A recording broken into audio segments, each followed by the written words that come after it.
Matius 7 ayat 21 sampai 23. 3, 2, 1. Bukan setiap orang yang berseru kepadaku Tuhan, Tuhan akan masuk ke dalam kerajaan surga, melainkan dia yang melakukan kehendak Bapa-Ku yang di surga.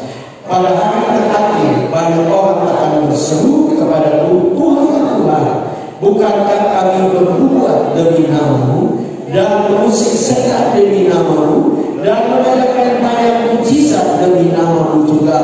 Pada waktu itulah aku akan berterus terang kepada mereka dan berkata, aku tidak pernah mengenal kamu. Enyahlah daripadaku kamu sekalian pembuat kejahatan. Amin. Silakan duduk kembali. Bapak Ibu saudara-saudara, puji Tuhan. Siang ini saya ingin bicara dengan satu judul, pujian penyembahan adalah dikenal dan mengenal Allah. Pujian penyembahan adalah dikenal dan mengenal Allah. Ini sesuatu yang penting, saudara-saudara. Karena kalau saudara perhatikan di dalam bahasa Indonesia, ada dua kata yang kadang-kadang kita bergantian memakai, tapi kita harus mengerti makna kata. Ya. Contohnya adalah tahu dan kenal. Ya. Tahu, kita semua contohnya, kita semua kenal. Contohnya Pak Keri, ya Pak Keri kita semua kenal. Tapi kita tidak tahu mungkin banyak hal. Ya, kita tahu tentang Pak Keri, tapi kita tidak kenal. Kenal itu berarti kita betul-betul mengenal kebiasaannya. Ya, saya baru tahu bahwa ternyata saya sudah tahu Pak Keri cukup lama, tapi saya baru kenal setelah beberapa waktu ada dengan beliau. Ya, ternyata beliau tidak suka bola. Itu bukti bahwa saya kenal. Banyak yang terus hanya tahu Pak Keri, tapi tidak kenal. Nah, saya percaya istrinya lebih kenal. Nah, saya dan saudara sebagai pelayan Tuhan, kita harus sadar bahwa kita sedang hidup di ujung akhir jalan. Dan Yesus akan datang kembali. Ayat ini yang saya baca ini ayat serius, karena secara khusus ini untuk pelayan-pelayan. Karena orang yang berbuat demi nama Tuhan sudah pasti pelayan di gereja. Betul? Tidak mungkin orang tidak tahu gereja tahu berbuat atau bisa berbuat. Ya, melakukan mujizat sudah pasti pelayan Tuhan. Ya. Sudah pasti hamba Tuhan. Ya. Karena ini saya dan saudara harus betul-betul mengerti kebenaran ini. Ya, memang saudara-saudara kita dari Muslim yang karena saya sudah bilang saya aktif di YouTube, saudara-saudara, saya punya channel YouTube, jadi video ini akan masuk di channel YouTube. Selalu perkataan YouTuber adalah jangan lupa subscribe, ya like, dan beri komen, ya. Bapak Ibu saudara-saudara, di situ mereka suka berkata begini, orang Kristen itu tidak masuk surga, ya. Karena Yesus sudah bilang, bukan orang yang berseru Tuhan. Jadi kita sudah salah panggil Yesus Tuhan. Dan kalau saudara meneliti dengan baik, saudara menemukan itu bukan maksud Tuhan. Maksud Tuhan adalah saya dan saudara betul-betul harus mengenal Dia. Oh, Dia adalah Tuhan. Dan pengenalan itu dibuktikan dari kehidupan kita. Amin. Kalau saudara kenal Pak Gembala lain, saudara akan tahu ya apa yang beliau suka. Nah, demikian pula dengan pengenalan kita akan Kristus, ya. Dan saya mau katakan kenapa ini penting, ya. Karena Kristus akan datang untuk menjemput kita yang Dia kenal. Yesus dia datang kali pertama untuk semua orang, untuk menyelamatkan semua orang. Tapi Dia datang kali yang kedua itu hanya buat mereka yang Dia kenal. Ya. Pertanyaannya, apakah kita dikenal oleh Allah? Apakah kita betul-betul mengenal mengenal Allah, mengenal Bapa atau tidak? Nah, bagaimana seorang ya bisa mengenal lebih baik? Ya. Bagaimana saya dan saudara bisa mengenal Allah lebih baik? Saya percaya hanya ada satu cara, yaitu persekutuan, keintiman, ya, keakraban yang kita lakukan setiap saat. Itu sebabnya ada guyon yang mengatakan, saudara lihat orang menikah, ya, kalau dia sudah menikah cukup lama, mukanya jadi mirip. Ya, waktu pertama kali menikah itu, suaminya mukanya bulat, istrinya mukanya panjang. Lama-lama mirip. Ya. Kenapa? Karena mengenal, karena sering sama-sama. Ya. Terus sama-sama. Demikian pula dengan saya dan saudara. Ya. Ada ungkapan juga mengatakan bahwa kita akan menjadi serupa dengan apa yang kita sembah. Jadi kalau saudara sembah Tuhan, lama-lama saudara akan mirip Tuhan. Ya. Dan harusnya seperti begitu. Ya, harusnya seperti begitu. Kita harus dekat dengan Tuhan sehingga sifat-sifat Tuhan itu nyata dalam hidup kita. Amin. Ya, sukacita Tuhan itu nampak dalam hidup kita. Karakter Tuhan itu nampak dalam kehidupan saya dan saudara. Tapi hanya itu bisa terjadi kalau kita dekat dengan Tuhan. Saya mau katakan kepada saudara, saudara ini bebas dari dosa yang mengikat saudara. Hanya ada satu cara, dekat dengan Tuhan, intim dengan Tuhan. Ya, karena Tuhan akan datang kembali dan Dia akan menjemput saya dan saudara. Adakah kita pada orang-orang yang Dia kenal? Adakah saya dan saudara adalah orang-orang yang intim dengan Dia? Karena itu sesuatu yang penting, saudara-saudara. Ya. Ada cerita lucu, katanya ada satu oma Hebring, ya, oma gaul, saudara-saudara. Wah, sungguh-sungguh dengan Tuhan. Ya. Singkat cerita, satu waktu dia meninggal. Ya. Dia meninggal, kemudian itu kan ada beberapa kejadian seperti itu. Jadi kemudian dia dibawa ke surga. Waktu dia ada di surga, Tuhan, kamu sebenarnya perlu waktu untuk pulang. Jadi balik dulu. Saya kasih kamu waktu lagi 15 tahun. Weh, kok nggak senang sekali? Dia balik ke bumi. Pas waktu itu ada heboh operasi plastik. Jadi oma langsung pergi operasi plastik di Thailand.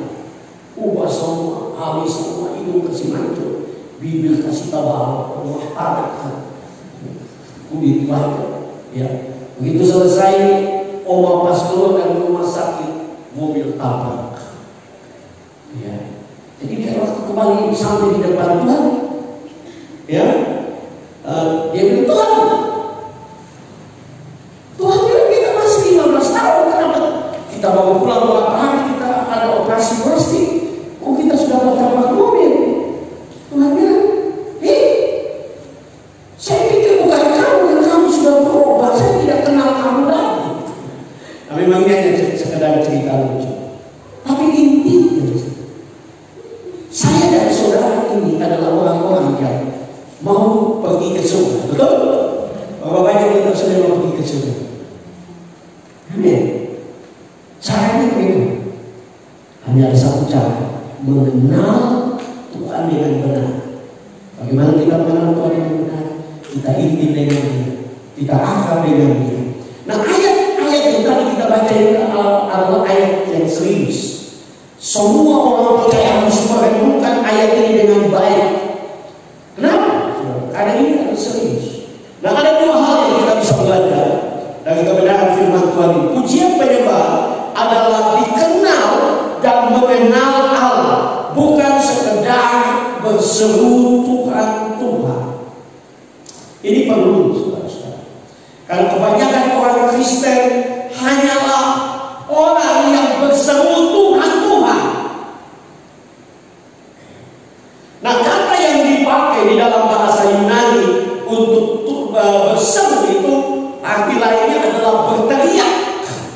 Jadi ada banyak orang Kristen yang wow, kalau doa itu sudah malaikat saja malu.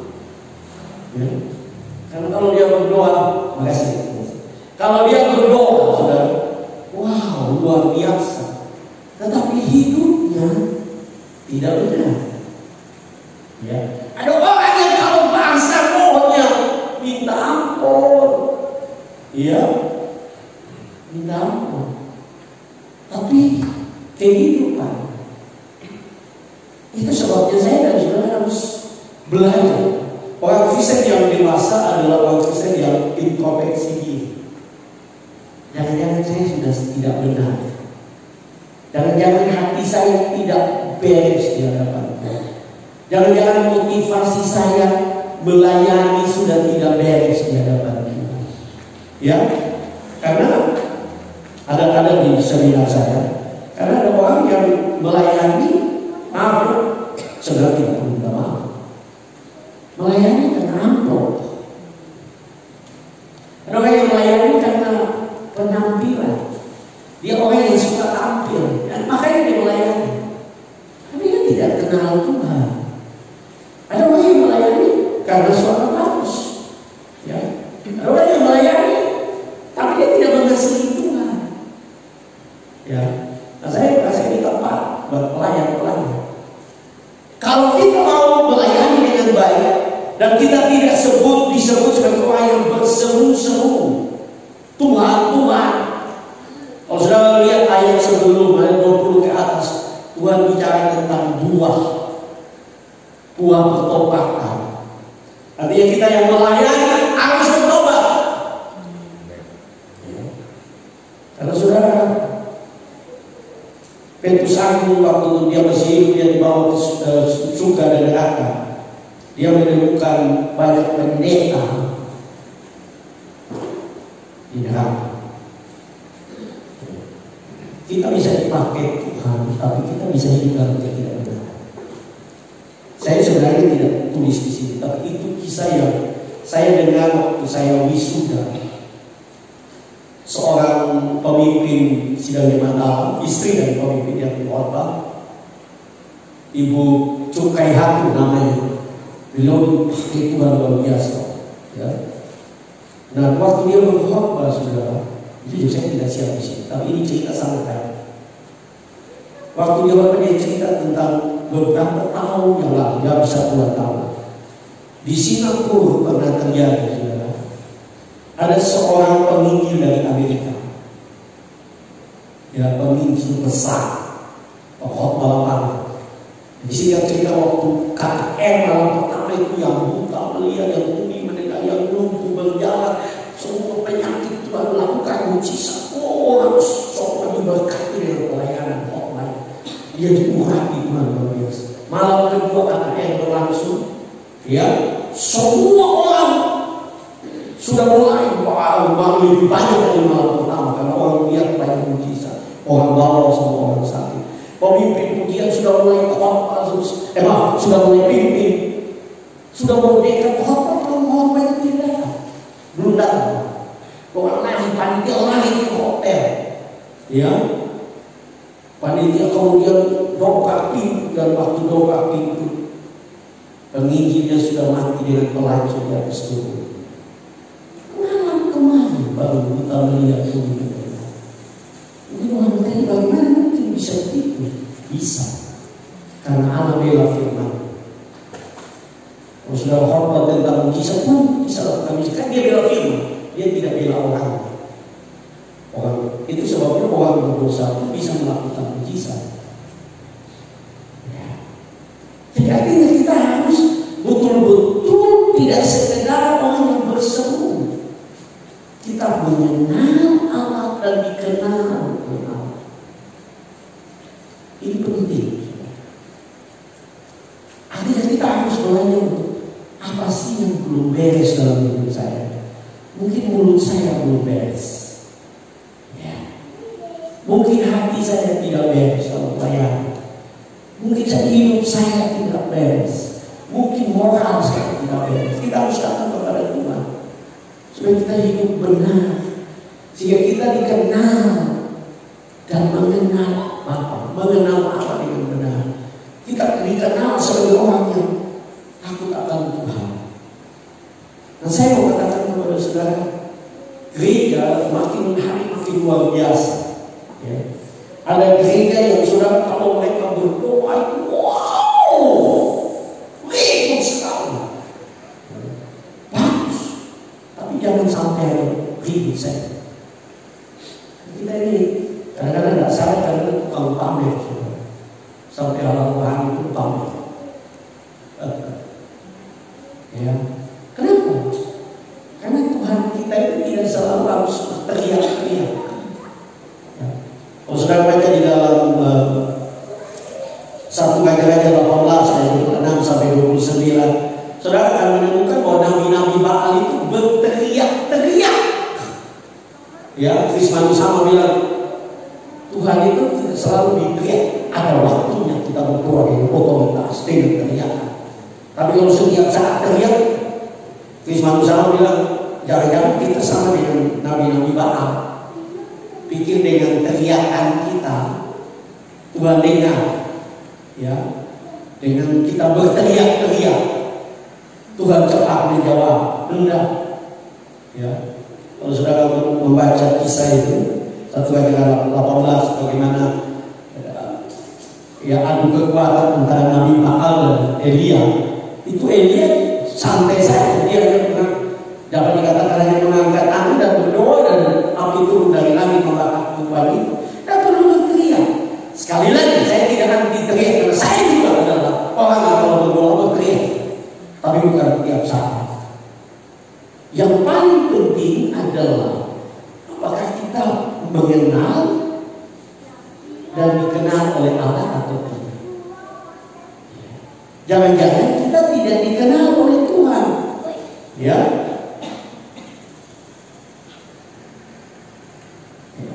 Karena kalau kita betul-betul mengenal Tuhan dan dikenal Tuhan, berdoa kepada Tuhan itu sepele. Maksud saya, meminta sesuatu itu gampang, betul? Betul nggak? Gampang. Gampang berteriak. Ada waktu Tuhan berteriak. Sekali lagi, jangan pikir saya anti teriakan. Tidak. Tetapi maksud saya adalah yang paling penting adalah kita mengenal dan dikenal Allah. Sudah tanya diri, apakah saya dikenal Tuhan enggak? Apa saya kenal Tuhan enggak? Saya kenal Dia enggak? Kenapa saudara? Karena kalau saudara tidak kenal Tuhan, saudara berdoa meminta sesuatu dan Tuhan belum jawab, saudara akan kecewa. Karena saudara mengukur Tuhan itu dengan doa yang terjawab. Di Facebook lama saya ada ungkapan yang saya tulis. Ya, saya tulis begini. Dan saya kutip sebenarnya. Kalau kalimatnya begini, sekalipun aku tidak melihat tangannya, tapi aku dapat mempercayai hatinya. Apa maksudnya? Kalau kita kenal Tuhan dengan baik, kita tahu dia Tuhan yang baik. Amin. Kalau kita dekat dengan Tuhan, kita tahu dia baik. Paulus bilang anaknya sendiri dia berikan bagi kita, apatah lagi yang kita perlukan. Dia tahu kok. Dia tahu saudara punya isi dompet siang ini. Dia tahu apa yang engkau butuhkan. Dia tahu.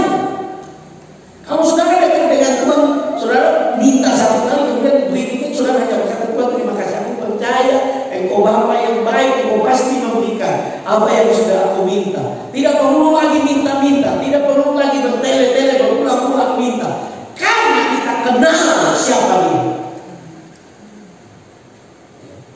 Persoalannya kenapa doa-doa kita tidak dijawab? Memang kita juga tidak dikenal, kita juga tidak mengenal.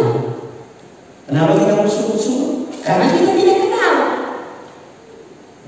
Tapi kalau saudara mengenal Bapa, saudara akan percaya bahwa Dia baik. Itu yang saya katakan. Waktu saudara datang di dalam ibadah, bangun ada di pintu gerbang, wong sipil yang sudah angkat batu, sudah angkat, rasa-rasanya mau angkat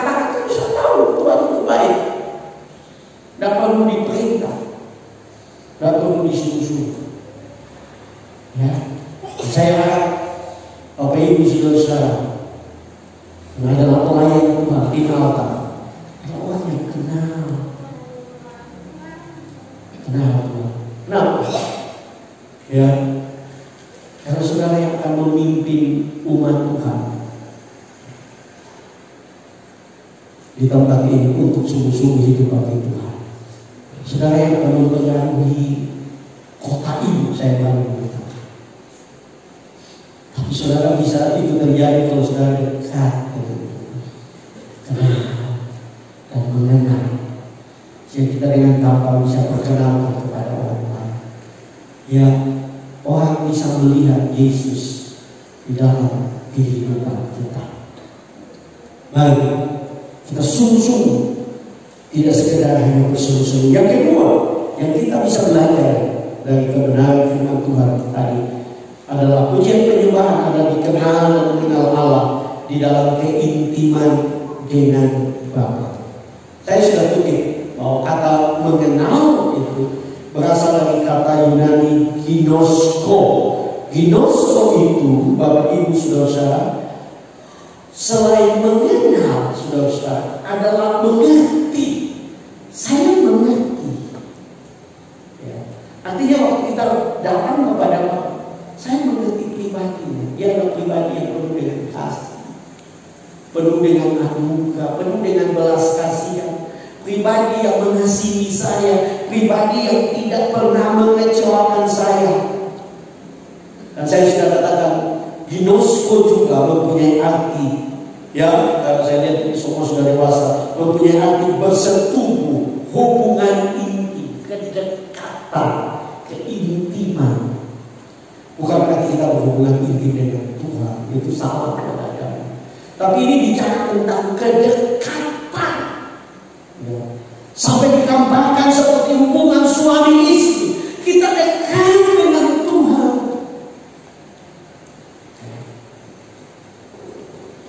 Kalau saudara dekat dengan pasangan saudara, saudara lama setelah menikah, saudara akan mengerti contohnya. Ya, saudara duduk di ruang tamu, ya, sebagai suami duduk di ruang tamu, kemudian teman datang, ya. Teman dulu baca cerita setengah jam, langsung saudara berteriak ke belakang, "Ma, ini ada teman ada datang ini." Ya, menurut saudara istri sudah tahu enggak? Dia sudah tahu. Harus bikin teh, tidak perlu bilang.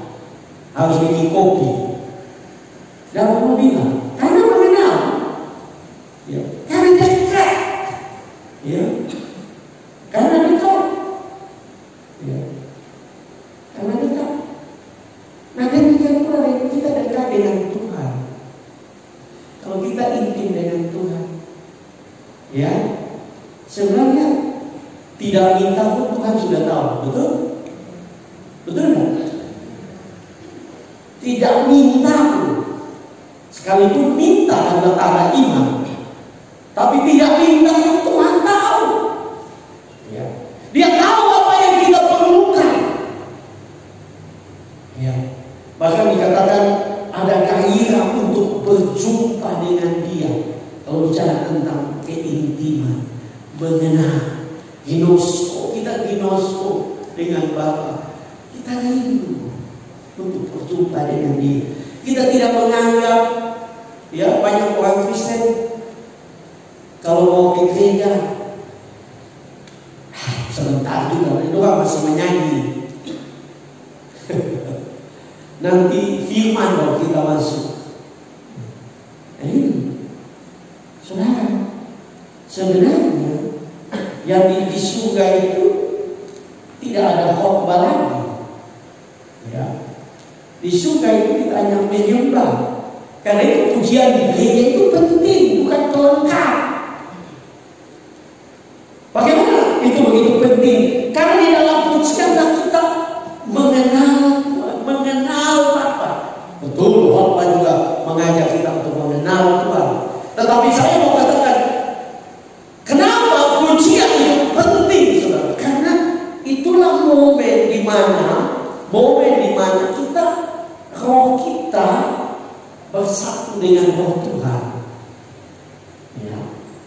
Roh saya dan saudara itu bersatu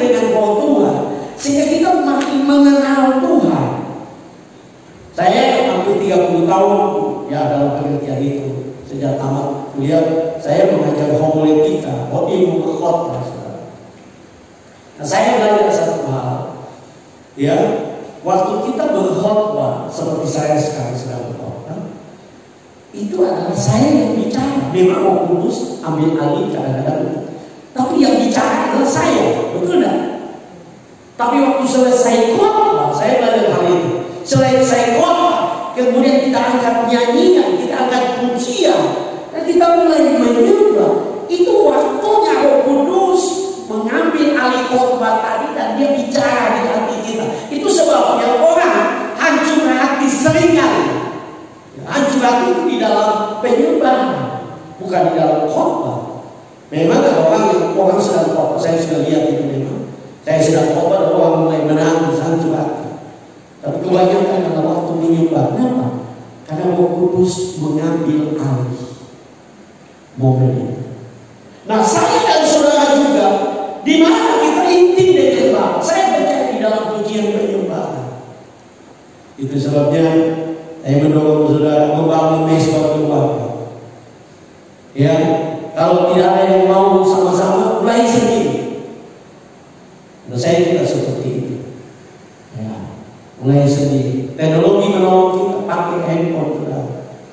Ya, kalau saudara pergi di tempat yang ada signal, download banyak lagu penyembahan. Saya sudah lihat kepada saudara, worship night, voice of worship itu bagus sekali. Karena saya ada banyak sekali yang guru yang 1 jam menyembah Tuhan. Hanya menyembah Tuhan, nyanyi menyembah. Saya kalau mau datang, karena saya tahu di ibu signal setengah mati, dia ada paket. Jadi saya sudah download sekitar 7 atau 8 1 jam menyembah itu, dan saya simpan. Dan dia pagi, dia malam, saya pakai. Kenapa? Karena waktu kita menyembah, kita mesti tahu hati saya ini tidak beres, motif saya melayani ini tidak betul. Ampuni saya, ampuni saya. Karena sekarang saya tadi, ya, saya tadi saya mau positif dengan angkat saya, bukan sopan, saya nangis itu. Karena saya sedang menyembah dan saya mengintrospeksi diri, saya menjaga. Berkata Tuhan, tolong saya terus hidup benar di hadapan Tuhan. Kenapa? Karena kita waktu dekat dengan Tuhan, kita makin kenal siapa Tuhan, dan dia kenal kita. Ya, saudara, kita baca di dalam Yohanes 10, ada gambaran yang baik. Yohanes 10 ayat yang keempat. Ya.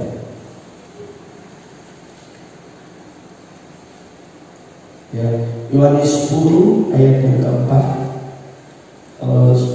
Saya akan bacakan buat kita semua. Yohanes 10 ayat keempat. Jika semua domba telah dibawanya keluar, ia berjalan di depan mereka, dan domba-domba itu mengikuti dia karena mereka mengenal suara. Saya dan saudara sebagai pelayan-pelayan Tuhan harus mulai belajar kenal suara Tuhan. Ya, Tuhan berbicara dengan berbagai cara. Bisa audible, kita bisa dengar. Bisa lewat pikiran kita, Tuhan bicara. Lewat hati kita, Tuhan bicara lewat orang lain. Ya, dan kita harus belajar peka. Ya, terbukanya tadi saya dengan Pak Gembala, saya bilang bagaimana saya ada siap 2, 1 lomba 1 seminar. Tapi waktu saya mencoba, Tuhan berkata untuk saya kok lagi. Ya, saya belajar untuk apa? Saya belajar untuk mengenal suara. Saudara itu harus belajar itu. Ya, jangan mau cari tahu kehendak Tuhan, mesti pergi di tim doa. Tim doa aneh-aneh lagi. Ya, ya. Tim doa lagi mesti bawa ayam lagi, bawa amplop lagi, ada nastar lagi, taruh di bawah piring lagi. Tim doa, saya tahu di tidur itu aneh-aneh. Ya. Maka gunakan itu untuk motivasi yang tidak benar. Nah, kita harus hidup tenang. Ya. Ya. Nah, kalau di mana ada perhemo dengan ada kelompok gereja yang semua mesti cari tahu suara Tuhan. Mau pergi ke JO saja mesti cari tahu kehendak Tuhan. Kalau sudah ada kebutuhan di JO, berdoa pilih saja, tidak perlu lagi kehendak Tuhan. Maksud saya bukan bagi kita anggap remeh, tidak. Ada hal-hal serius saja yang kita perlu melibatkan Tuhan. Ada hal-hal yang dalam bukan tidak melibatkan Tuhan, itu bukan maksud saya, tapi Tuhan suka kasih otak ini untuk berpikir. Contohnya saudara mendatang di gereja, kemudian mendung, dan kamu tanya Tuhan, mau ngapain? Mau kasih. Tapi mereka sudah tahu, itu otak Tuhan sudah kasih kan dipakai, mau pegang sudah. Ditanya Tuhan. Tapi kita mulai belajar untuk percaya. Ya, sudah mulai belajar untuk berbuat baik kepada orang. Seperti Tuhan tahu di hati saudara memberi buat orang. Lakukan. Ya, nah Tuhan bicara di hati kita. Kita boleh mengenal kehendaknya, mengenal jalan-jalannya, mengenal rencananya. Tapi ini hanya bisa terjadi kalau kita dekat. Ya, tadi ada gambaran dari gembala di Israel dari Timur Tengah. Itu gembalanya di depan, dombanya di belakang. Kalau orang gembala di daerah lain di Indonesia itu semua gembala di belakang. Ya, tapi di gembala di Timur Tengah itu dia di depan, dia memimpin. Ini gambaran daripada Tuhan. Tuhan mau supaya saya dan saudara betul-betul dikenal dan mengenal. Ya, tanyakan kepada diri saya dan saudara sekalian. Apakah Tuhan kenal saya atau ya? Bagaimana supaya kita dikenal? Sudah cara inti ada komitmen waktu, ada waktu khusus.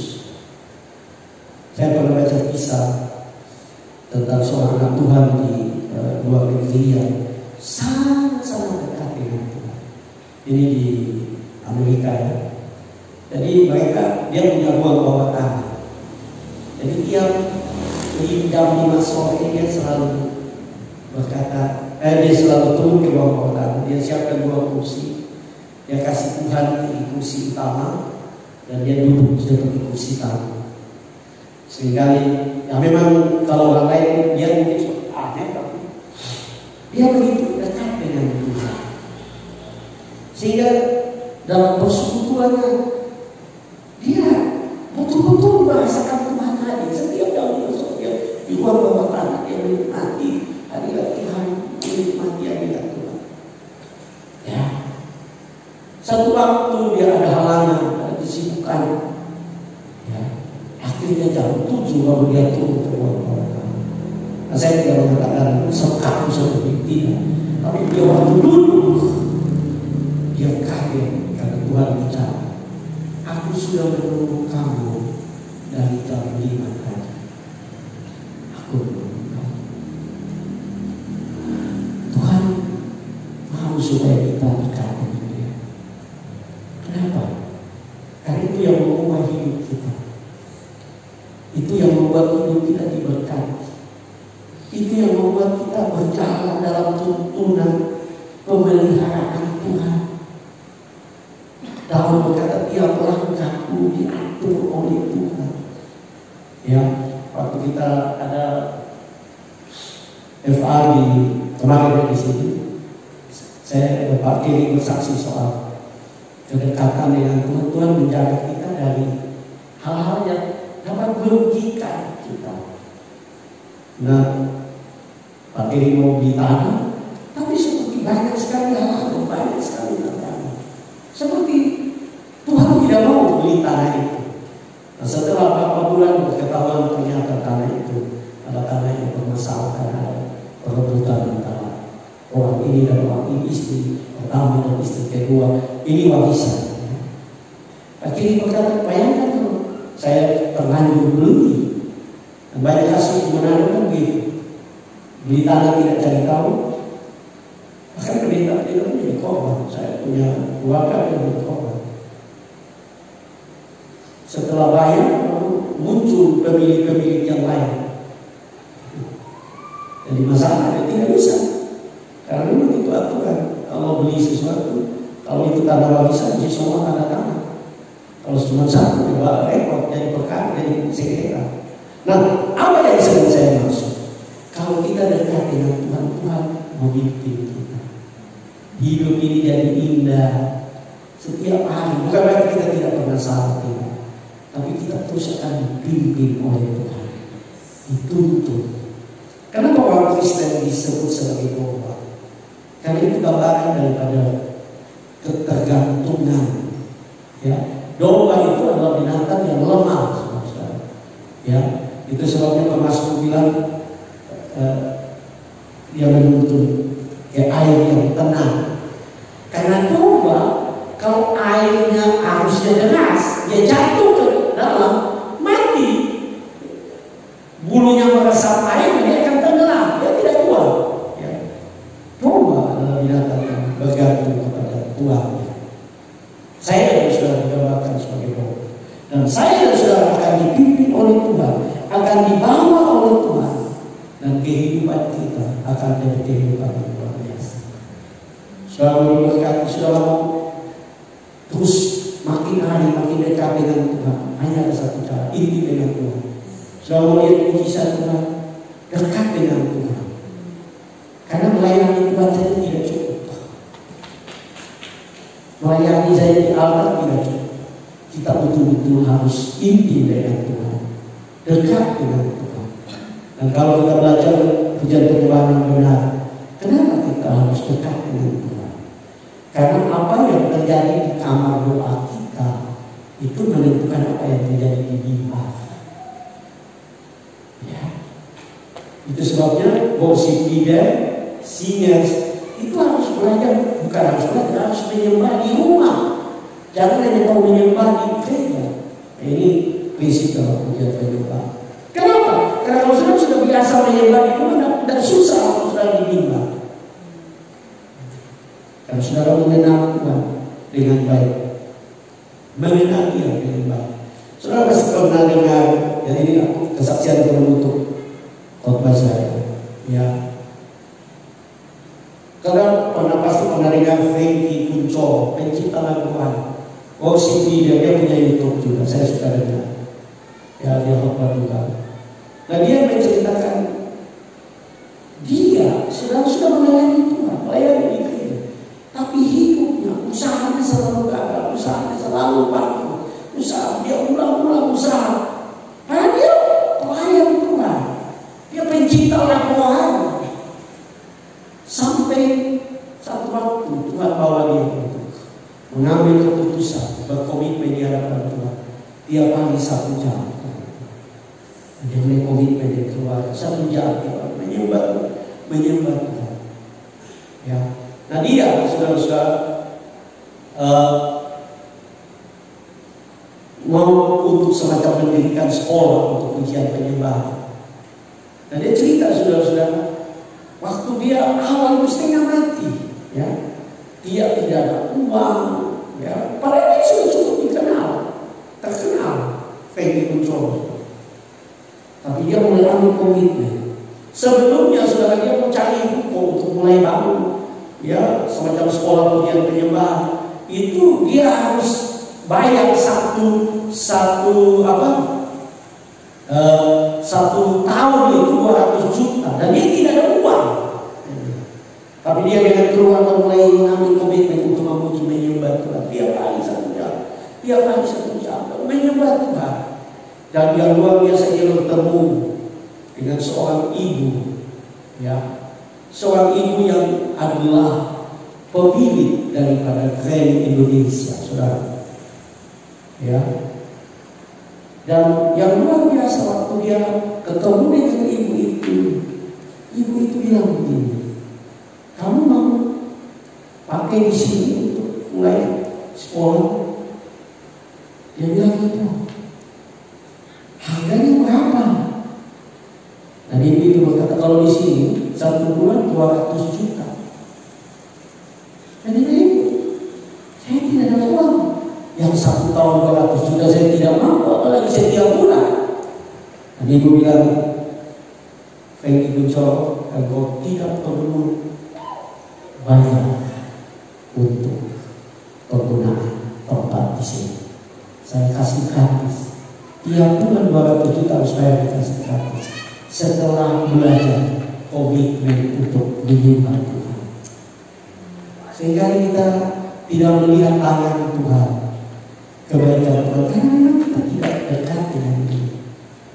Kalau kita dekat dengan Dia, berkat itu sepele, keberhasilan itu sepele, kesuksesan itu sepele, promosi itu sepele. Amin. Dan dia tidak perlu cari muka.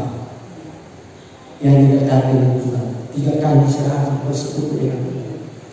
Raja boleh berganti. Kalau sudah belajar tentang Daniel, 8 raja berganti, Daniel tetap orang kedua. 3 kerajaan, jadi bukan sekedar raja, kerajaan berganti. Kerajaan Babilonia, kerajaan Media, kerajaan Media, kerajaan Persia, kerajaan Media Persia. 4 raja berganti, Daniel tetap menjadi orang nomor 6. Karena dia dekat dengan Tuhan. Promosi bagi Tuhan itu gampang. Ya, sudah melihat itu sudah menjadi luar biasa dan kesaksian. Tidak ada cara lain, dekat dengan Tuhan, mengenal dan dikenal Bapa.